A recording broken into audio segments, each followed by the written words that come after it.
The last 5 fights of the executioner Bernard Hopkins, coming off a win over Winky Wright.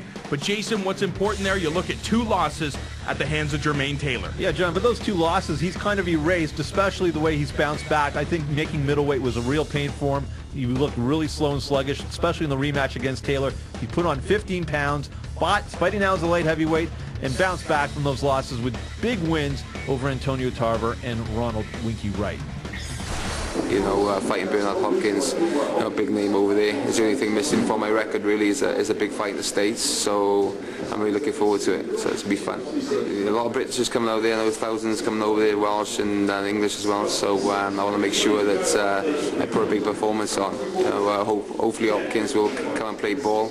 He can be a bit of a negative fighter, but I'm going to do my best to make sure it's an exciting fight.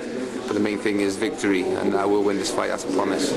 Obviously, it's coming outside your comfort zone. Fight in America is it's obviously a disadvantage, but that's one of that's a chance I would need to take.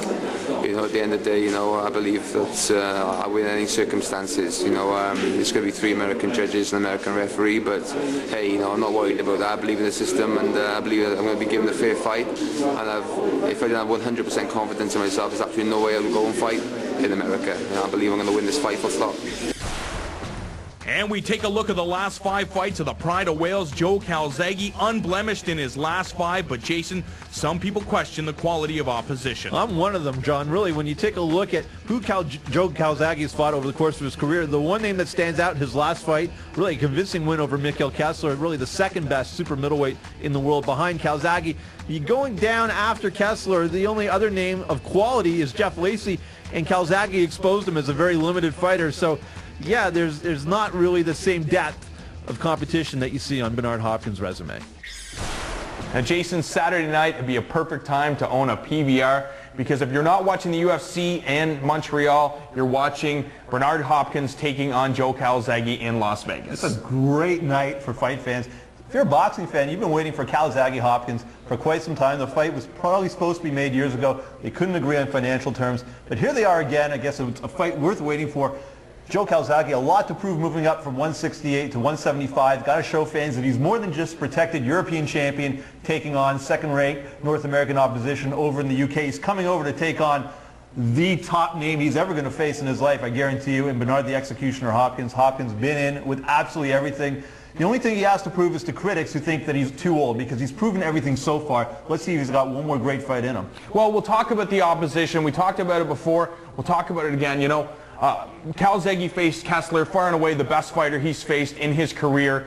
And then we look to Hopkins, Jason. Well, if Michael Kessler is the only thing that Joe Calzaghe could really brag about on his resume, look back to who Bernard Hopkins has faced. Roy Jones Jr., Felix Tito Trinidad, Oscar De La Hoya, Antonio Tarver, Winky Wright. I mean, these are guys that if Calzaghe fought for another 10 years wouldn't face the level of opposition that Hopkins has faced up until this point. That's a real key, because you know what?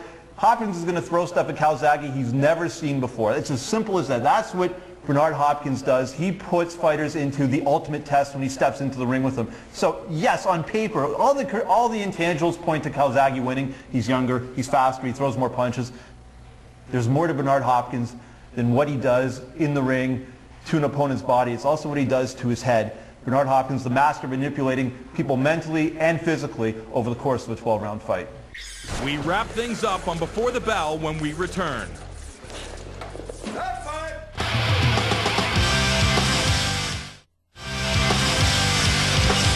Welcome back to Before the Bell. Saturday night at the Thomas & Mack Center in Las Vegas, Nevada. The linear World Light Heavyweight Championship up for grabs. Champion Bernard the Executioner Hopkins, hoping to put the first blemish on the record of undefeated Joe Calzaghe. Should be a tremendous encounter. It's that time. Prediction time. That's right, it's prediction time. Well, I'm going to go out on a limb as well. I'm going to think Joe Calzaghe will not have what it takes to dethrone Bernard the Executioner Hopkins. Hopkins, too much history to really look past as far as what he can do in the ring, and the guy just doesn't think he can lose. When you have a guy who doesn't think he can lose, that's a dangerous opponent to face. Bernard Hopkins by decision. Well,